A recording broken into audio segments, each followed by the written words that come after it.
Hello everyone, তনয় আর পাকশালাতে সবাইকে স্বাগত জানাই। যারা ফার্স্ট টাইম চ্যানেলটা ভিজিট করছো তাদের কাছে অনুরোধ রইল, চ্যানেলটা সাবস্ক্রাইব করো, পাশে থাকা বেল আইকনটি প্রেস করো যাতে নতুন নোটিফিকেশান তোমাদের সামনে চলে আসে। আজকে একটা নিরামিষ রেসিপি নিয়ে হাজির করলাম তোমাদের সামনে। গরম মানেই তো বাজারে এখন ঢেলে পটল বিক্রি হচ্ছে, কিন্তু পটলকে যদি একটু অন্য রকম স্বাদ দেওয়া যেতে পারে তাহলে সেই পটল কিন্তু অসাধারণ হয়ে উঠতে পারে আমাদের পাতে। তাই জন্য মনে হলো এরকম একটা রেসিপি হাজির করা যেতেই পারে। তাই আজকে এত সুন্দর একটা রেসিপির নামও কিন্তু ভারী সুন্দর। তাই জন্য আজকে এই নিরামিষ পটলের তরকারিটির নাম হচ্ছে ঠাকুর বাড়ির মুখ পটল। এই মুখ পটল বানানোর জন্য যা যা লাগছে একবার চট করে দেখে নেওয়া যাক। লাগছে অবশ্যই আমাদের পটল, যেগুলোকে আমরা এইভাবে লম্বা করে কেটে নিয়েছি। আর লাগছে মুগের ডাল, যেহেতু মুগ পটল, এখানে আমরা সোনা মুগ নিইনি, বড় মুগ। এই মুগটাকে আমরা খুব ভালো মতন কিন্তু ভেজে নেব, যেমন মাছের মাথা দিয়ে মুগের ডাল করার সময় বা মুগের ডাল ভেজে করতে যেমন ভাজতে লাগে সেম প্রসেসেই এটাকে কিন্তু আমাদের ভেজে নিতে হবে। দেখো, মুগ ডালটাকে আমরা খুব ভালো মতন ভেজে নিয়ে এবার একটা মশলা বানিয়ে নেওয়া যাক। পাত্রের মধ্যে সামান্য একটু জল নিয়ে দেওয়া হয়েছিল হাফ চামচ জিরের গুঁড়ো, হাফ চামচ ধনের গুঁড়ো, হাফ চামচ মতো লঙ্কার গুঁড়ো, সামান্য একটু হলুদ গুঁড়ো দিয়ে সম্পূর্ণ যেহেতু গুঁড়ো মশলা একটুখানি ভিজিয়ে এইভাবে ভালো করে একটা স্মুথ পেস্ট বানিয়ে রেখে দেবো। ততক্ষণে চলো, ডাল আমাদের খুব ভালো মতন ভাজা হয়ে গিয়েছে। এবার একটা বাটিতে তুলে নিয়ে এটাকে একটু ভালো মতন আমাদের ড্রেন আউট করতে হবে। এটাকে খুব ভালো মতন হাতের সাহায্যে একটু কচলে কচলে আমাদের ধুয়ে নিতে হবে। ততক্ষণে কড়াইতে দিয়ে দেওয়া হলো পর্যাপ্ত পরিমাণে সর্ষের তেল। ঠাকুরবাড়ির পটল মানেই তো আর নিরামিষ রান্না মানেই হচ্ছে সর্ষের তেল, যেটা দিয়ে রান্নাটি করতে কিন্তু বেশ ভালো লাগে এবং খেতেও বেশ ভালো হয়। তেল খুব ভালো মতন গরম হয়ে গিয়েছিল। এবার কেটে রাখা পটলগুলোকে আমাদের দিয়ে দিতে হবে। এই পটলগুলোকে তোমরা চাইলে দু টুকরো করতে পারো, বাট আমরা এরকম লম্বা লম্বা করেই রাখলাম। পটলগুলো ভালো মতন একটু গায়ের রং ধরলে দিয়ে দিতে হবে হলুদের গুঁড়ো, নুন দিয়ে আবারও ভালো মতন কিন্তু একটু গোল্ডেন ব্রাউন করে ভেজে নিতে হবে। খুব বেশি কড়া করে এটাকে ভাজার খুব একটা প্রয়োজন নেই, তাহলে একদম চুমসে যাবে। মোটামুটি একটু ভালো মতন গোল্ডেন ব্রাউন কালার দেখো ধরলেই কিন্তু এটা আমাদের এইভাবে ভেজে তুলে নিতে হবে। বলতে পারো 50% মতন ভেজে নিতে হবে। সম্পূর্ণটা ভাজা হয়ে গেলে দেখো এইভাবে মা কিন্তু থালার মধ্যে সম্পূর্ণ পটলগুলোকে তুলে নেবে। এইভাবে পটলগুলোকে তুলে নিয়ে আমাদের এবার মশলা কষিয়ে নিতে হবে।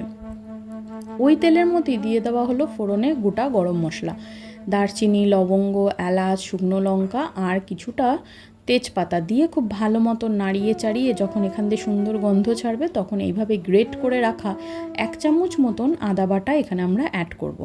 এই সময় গ্যাসের ফ্লেমটাকে একদম নিভা করে দিয়ে কিন্তু আমাদের আদা বাটাটা দিতে হবে, নইলে কিন্তু দিতে না দিতেই জ্বলে যাবে। দেওয়া হলো এবার এর মধ্যে পরিমাণ মতন হিং। নিরামিষ রান্না একটু হিং দিলে বেশ ভালোই লাগে, তাই জন্য দেওয়া হলো পরিমাণ মতন হিং। এবার এখানে সেই গুলে রাখা বাটা মশলাটা আমাদের দিয়ে দিতে হবে। তোমরা চাইলে এগুলো কিন্তু গোটা মশলা বেটেও করতে পারো, যেহেতু এখন বেশিরভাগই সবটাই গুঁড়ো দিয়ে আমাদের চলে, তাই জন্য এইভাবে তোমরা কিন্তু করতে পারো। ডাইরেক্ট তেলে না দিয়ে এইভাবে গুলে নিয়ে দেওয়া যেতে পারে। নাড়িয়ে চাড়িয়ে নিয়ে ডালগুলোকে আমাদের দিয়ে দিতে হবে। দেখো, মুগের ডালগুলোকে আমাদের এর মধ্যে সম্পূর্ণটা দিয়ে মশলার সাথে কিন্তু খুব ভালো করে কষতে হবে। এর মধ্যে দিয়ে দেওয়া হলো কিছু চিড়ে নেওয়া কাঁচা লঙ্কা। এবার এটাকে খুব ভালো মতন কিন্তু আমাদের কষতে হবে মশলার সাথে। ডাল যখন দেখবে একদম নিচে লেগে লেগে আসছে তখন কিন্তু পরিমাণ মতন সামান্য একটু জল তোমরা ইউজ করো, নইলে মশলা জ্বলে যাওয়ার একটা প্রবণতা থাকবে। দেখো, মশলা যখন একদম সুন্দর কষে গিয়ে নিচে লেগে লেগে যাবে সেই পর্যায়ে হলে তখন কিন্তু জল দিয়ে ঢাকা চাপা দিয়ে এই ডালগুলোকে কিন্তু আমাদের 70% মতন কুক করতে হবে। আর পটল তো ভাপেই সিদ্ধ হয়ে যাবে, তাই জন্য এখানে খুব বেশি কিন্তু জল দেওয়া চলবে না। এরকম মোটামুটি একটুখানি খিচুড়ি কনসিস্টেন্সি যেটাকে আমরা বলি বা ল্যাদে এরকম টাইপের যখন হবে, দেখো আমাদের 70% কুক হয়ে গিয়েছে। আর যে 30% মতন রয়েছে এটা কিন্তু এই পটলের সাথে করলেই একদম সুন্দর গলে যাবে। এখানে এই ডালগুলো থাকবে কিন্তু বেশ গোটা গোটা কিন্তু সিদ্ধ, এটাই হবে এই রান্নার মেন পয়েন্ট।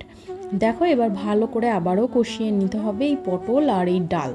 এবার পটল আর ডাল বাকি যতটুকু আছে ততটুকু কিন্তু আমাদের ভালো মতন কষতে হবে।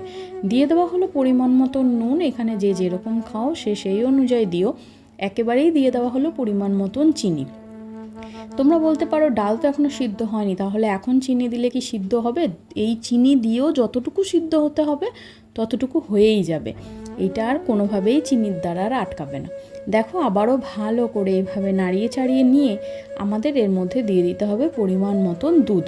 এই মোটামুটি 1 কাপ মতন, যেহেতু ডাল আমাদের এখানে খুব ভালো মতনই কিন্তু বলতে পারো 70% কুকড হয়ে রয়েছে আর 50% মতন এখানে পটল কুক হয়ে গেছে, সেহেতু খুব বেশি দুধের এখানে কিন্তু প্রয়োজন নেই। একটুখানি দুধ পরিমাণ মতন 1 কাপ মতন দিলেই কিন্তু যথেষ্ট। এটা সম্পূর্ণ তোমরা একটু আন্দাজ করে দিও। কিছু কাঁচা লঙ্কা দিয়ে ঢাকা চাপা দিয়ে তুলে নেওয়ার পর 10 মিনিট পর দেখো এখানে আমাদের ডাল এবং এই পটলও কিন্তু খুব ভালো মতন সিদ্ধ হয়ে গিয়েছে। এবার ভালো মতন এইভাবে নাড়িয়ে চাড়িয়ে কিন্তু আমাদের নিতে হবে। পটল দিয়ে দেখো এইভাবে ভালো করে কষিয়ে নেওয়ার পর কিছুক্ষণের জন্য কিন্তু আমাদের এইভাবে ঢাকনা তুলেই করতে হবে। এই যে দুধের আর কিছুটা রয়েছে সেই ব্যাপারটা কিন্তু একদম টেনে যাবে। এবার দিয়ে দেওয়া হলো পরিমাণ মতন গরম মশলার গুঁড়ো আর সামান্য একটু ঘি। এই দিয়ে কিন্তু আমাদের ভালো মতন কষতে হবে। দেখো খুব ভালো মতন কষিয়ে নিয়ে কিন্তু ঢাকা চাপা দিয়ে স্ট্যান্ডিং টাইমে রাখলেই একদম রেডি হয়ে যাবে আমাদের এই মুগ পটল। এটি খেতে কিন্তু ভারী সুন্দর হয়।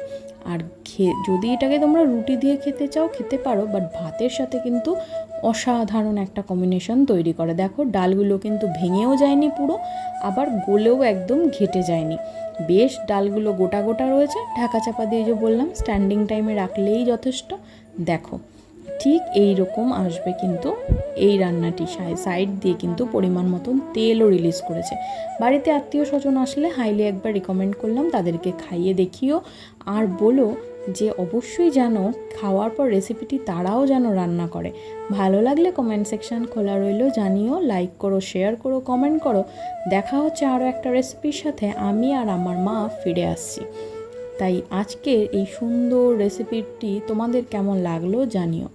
ঠাকুর বাড়ির মুগ পটল। ধন্যবাদ।